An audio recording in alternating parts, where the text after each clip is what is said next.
Yeah. I'm always ready when it's game time.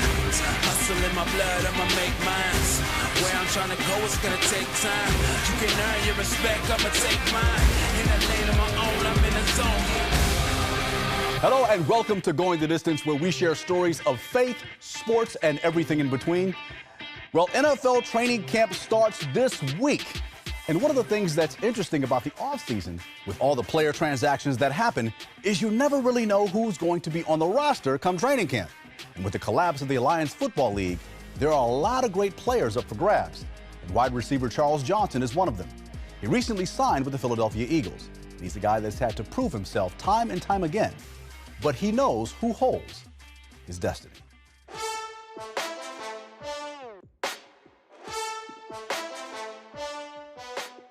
In 2014, NFL wide receiver Charles Johnson was considered one of the league's rising stars. With the Minnesota Vikings, he had 31 receptions for 475 yards in just 11 games. CJ was living his dream. But before making it to the NFL, Charles had to overcome his biggest obstacle, himself. It was a journey that began when he was a student athlete at Eastern Kentucky University. You know, I was a true freshman. I was very immature. I started just hanging out with friends, wanting to be cool. Thought I was big time or something. I don't know what I thought. Charles grew up in northern Kentucky. He accepted Christ while attending Young Life Bible studies in high school. But when he went off to college, he says he shoved his faith in the back seat. I started slipping away a little bit more because I was at school. I wasn't around it anymore. As a result, Charles lost focus on his priorities. He started getting into trouble with the school officials. We just get in trouble for the dumbest things. Like, we got in trouble for taking the couch out of the lobby, put it in our room. We got in trouble for fighting with fire extinguishers in the hallways. He was eventually suspended from the university for 2 years and had to return home.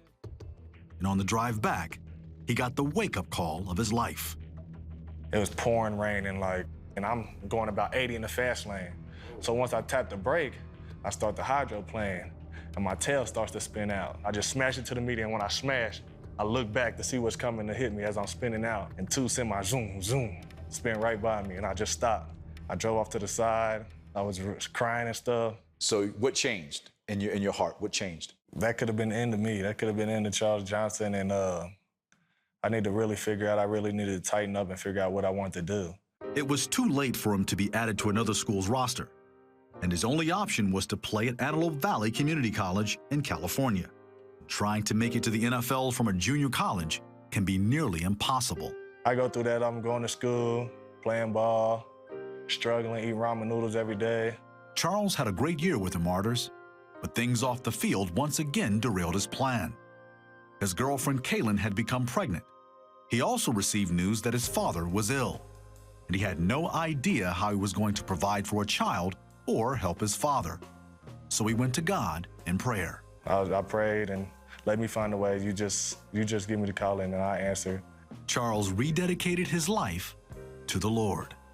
The Lord gave you a call? Yeah, he's like, man, here's what you need to do, man. Football is for you. This is what you got to go do. I went to another school. I took classes at a local community college just to finish up my degree. I was working at Arby's, working at Olive Garden back-to-back, still trying to stay in shape for football because I knew I wanted to go back.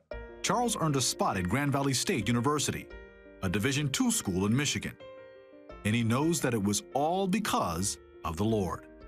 All the struggle I had went through to that point, I mean, he continued to give me the strength to endure and to keep moving forward. And one of my favorite scriptures is the Philippians 4:13. I mean, a lot of people use it, but I live by it because I know his strength. He gives me that strength. Charles had a stellar career at Grand Valley State. Though he wasn't invited to the NFL Combine, he impressed scouts at his senior pro day and was selected in the 7th round of the 2013 NFL Draft by the Green Bay Packers. He made his way to Minnesota by way of Cleveland in September of 2014, and it didn't take him long to earn the starting job. I got worked in slowly. At first, I was getting 5 plays a game, 10 plays a game, 20 plays. Then, boom, I'm starting.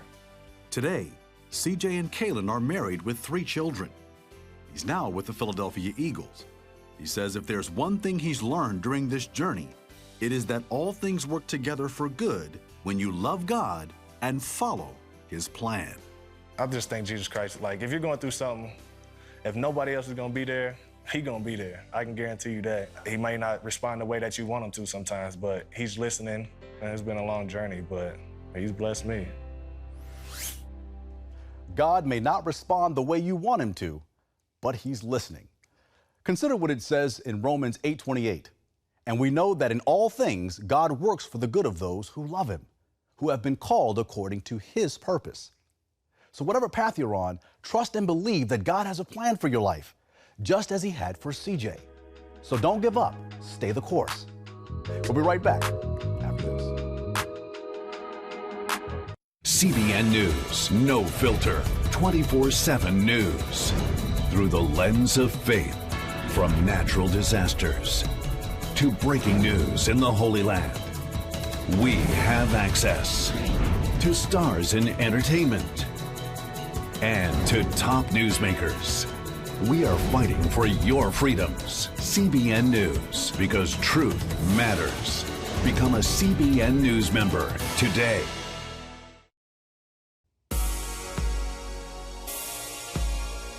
Well, welcome back. During the summer months, especially June and July, college basketball recruiting is at its highest point. And Kentucky basketball coach John Calipari is arguably the best, unless you're a Duke fan. But that being said, few programs have had the success that Kentucky has had with Coach Cal at the helm. Now, a lot of times we see coaches during games and press conferences. But what if I told you that there's a lot more to Coach Cal than winning basketball games or his coaching prowess? And that who he is has more to do with his character off the court. Here's Will Dawson. One of a kind doesn't begin to describe Basketball Hall of Fame and Kentucky coach John Calipari. In his 10 seasons at Kentucky, the Wildcats have made 4 Final Fours and won the 2012 National Championship. Calipari credits his faith for helping him on a daily basis. I think everything starts around faith, and there's no question. But what I hope is I'm a vehicle that's being used. One thing is for sure, John Calipari is a winner. And sometimes winning comes with a reputation. 2 of his former programs, UMass and Memphis, were put on probation, though Coach Calipari was never implicated in any wrongdoing by the NCAA. Still, Coach Cal has his naysayers.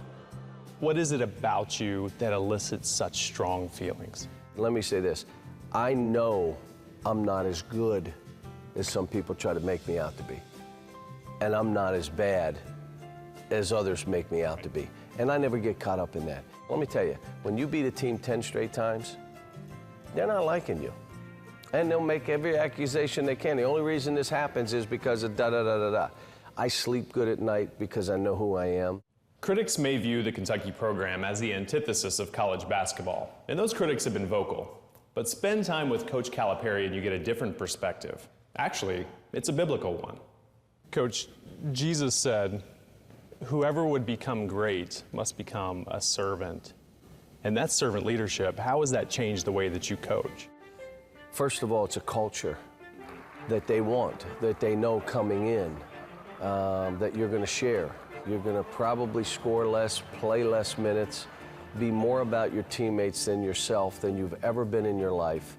You're going to learn what servant leadership is really about. Can I ask you, because that's a hard enough principle for someone who isn't extreme talent, how do you get these guys to buy in to being servant leaders on the court and off the court? Let me give you a great story, Samaritan's Feet, where you go into an impoverished area and you give away shoes and socks to children.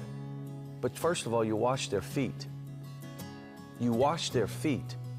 So my players are on their knees washing the feet of these less fortunate. And we ran out of socks. And Carl Towns gave his socks to that kid. Took him off his feet. We're teaching more than basketball. There are people that are going to watch us and say, that's not what I heard about this guy. This is what we do here. And the John Calipari Foundation gives millions of dollars to improve quality of life and has a heart to enrich the lives of children. Kentucky sports radio host and television personality Matt Jones says that's the side of John Calipari that most don't see. Cal lives a value that I think gets ignored, which is what you do under the least of these. In every situation, again, I've seen this for 7 years, he looks for the person that is not the most important person in the room, and he seeks them out. He looks for the person who is in a wheelchair, or he looks for the war veteran, or he looks for the wait staff. Anybody can be buddies with the rich donors. He wants to make an impact on everybody else, and that's what I appreciate. Coach Calipari's latest book is called Success is the Only Option: The Art of Coaching Extreme Talent. Whether he's writing books or coaching basketball, John Calipari has been and is successful in whatever he does. But what makes the coach of history's most storied basketball program focused on anything other than winning? He says it's not about perfection, but leaving a legacy. I'm not the perfect human being. I'm just not. I know who I am. I'm a sinner. I know who I am. That's how I've been blessed. I mean, are you kidding me? I'm coaching at Kentucky. What? I didn't play for one of the stars in our profession. I played at Clarion University. How in the world am I here? Well, there's got to be a reason I'm here. And it's not just for fame and fortune. No, there's a reason that I sit in the seat. I haven't figured it all out yet, but probably at the end, I'll be able to look back and say, here's why I was put in this place and that place. Money has wings, and fame is fleeting. So when you're in position to help, step up and do it. Wow. Money has wings and fame is fleeting. Man, Coach Cal is one of the highest paid basketball coaches in college or pro. And yet he still understands that it isn't about the money. And it doesn't matter what people say about him. He was put here for a reason: to shape and mold young minds through basketball. And look, you were also put here for a reason. God has a purpose for you as well. You can find Coach Calipari's book, Success is the Only Option: The Art of Coaching Extreme Talent, anywhere that books are sold. So be sure to check it out. We'll be right back after this.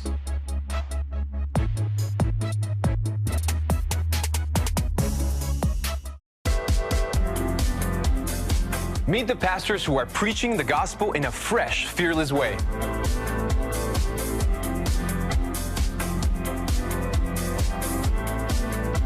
I'm Roberto Torres-Cedillo. Join me each week for Next Gen Voices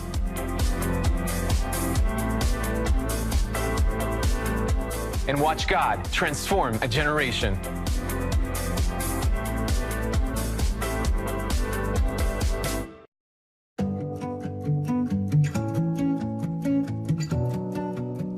Welcome back. The Phoenix Suns finished last season at the bottom of the Western Conference. This season, though, the competitive landscape in the West is shaping up to be extremely competitive. But there is hope, because they have a new head coach in Monty Williams. And I can't wait to see them in action, especially with the addition of Ty Jerome out of Virginia and forward Cameron Johnson out of North Carolina. Monty is a great man and excellent coach. But many of you may not have heard his story. It's one of loss, forgiveness, and restoration. Psalm 73:1 says, God is good. And 1 John 4:16 says, God is love. During times like this, it's easy to forget that. It didn't take long for Monty Williams' touching eulogy for Ingrid, his wife of 20 years, to go viral. But it wasn't because of his status as an NBA player or coach. It was for the message of forgiveness he offered the woman who killed her in a car accident and her family. Everybody's praying for me and my family, which is right. But let us not forget that there were two people in this situation. And that family needs prayer as well. And we have no ill will towards that family. It was February 9th, 2016. Monty was told that a driver under the influence of meth crossed lanes and hit Ingrid's car with 3 of their children inside. The kids suffered minor injuries, but Ingrid was in the hospital fighting for her life. It was the slowest time of my life. Once I got the news, to the time that I heard that it wasn't going well, to my last few seconds with her, it was all slow. And the thing that I remember clearly is everything was really simple. Not much mattered. It was just me and the Lord. And it wasn't a wrestling match or any of that stuff that you hear about. It was just a pleading for God to intervene. But despite all of their efforts, Ingrid passed away the following evening. You know, I was in this part of my life that had changed in a split second, and it brought me right to a kind of anger that was indescribable. And I was upset about what happened. I was upset about my children having to live their life without their mom, me going forward without Ingrid, and the whys. Monty and Ingrid were college sweethearts at the University of Notre Dame, and he learned about having faith in Jesus Christ from her. She was the most consistent example of graciousness that I had met. And I didn't even know what grace meant when I was 17, 18 years old. I just knew that the things that I read about in the Bible, I was seeing it in her. Through Ingrid's example and prayers, Monty accepted Jesus Christ into his heart. And as Monty entered the NBA, the two married and started a family. For the next 20 years as a player and coach, Monty leaned on God and Ingrid as they followed God's direction for their lives. You know, again, you're spending all these years in a league that's changing. It's a roller coaster ride. I mean, you don't know what turns, what dips, what tunnels are coming. Yeah. How has your faith helped you stay resilient through all of that? Yeah, I think Colossians 3:23 has always been a verse for me, in Matthew 6:33. Doing my work as unto the Lord and seeking God first. I think those have been a lighthouse for me with the ups and downs of the NBA. But when Ingrid was killed, Monty didn't know how to move forward. But he found his first steps toward healing during a meeting with a pastor. It was the Lord, because Brett Metter, who was the father and pastor from Oregon, he was talking about forgiveness. And somehow, some way, the Lord impressed it on my heart to make sure that my kids understood that. A message that through Ingrid's eulogy, Monty wanted others to understand as well. In my house, we have a sign that says, "As for me and my house, we will serve the Lord." We cannot serve the Lord if we don't have a heart of forgiveness. How essential was forgiveness in helping you to heal? Yeah, I think forgiveness took the focus off of the accident, and it really brought me before the Lord, because I was really disappointed in how it all went down. I wasn't disappointed in anyone. I was really disappointed in the Lord, because I know how awesome God is, and I know that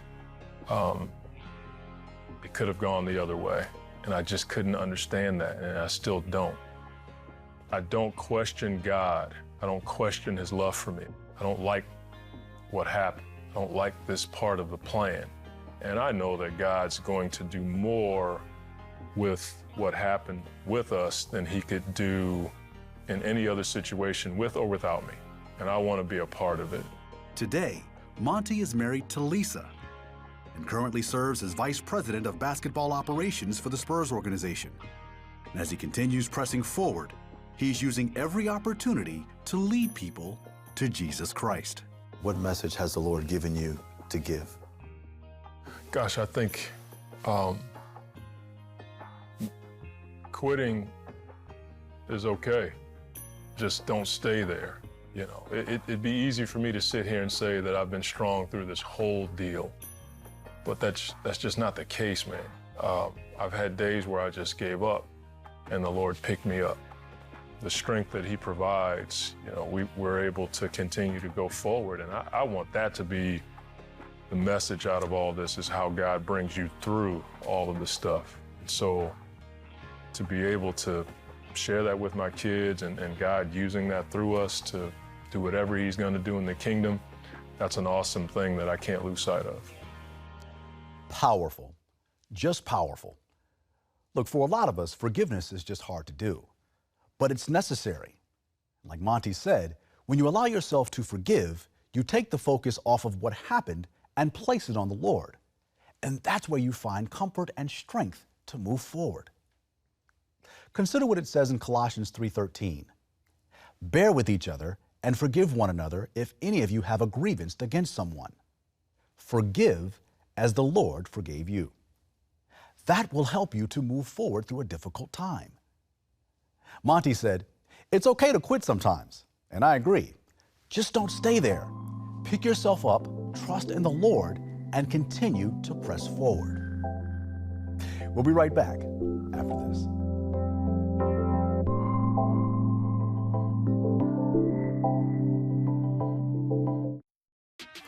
Welcome back, and I want to thank you for joining us, and be sure to tune in next week for more stories of faith, sports, and everything in between. And remember, life is short. Go the distance. See you next time.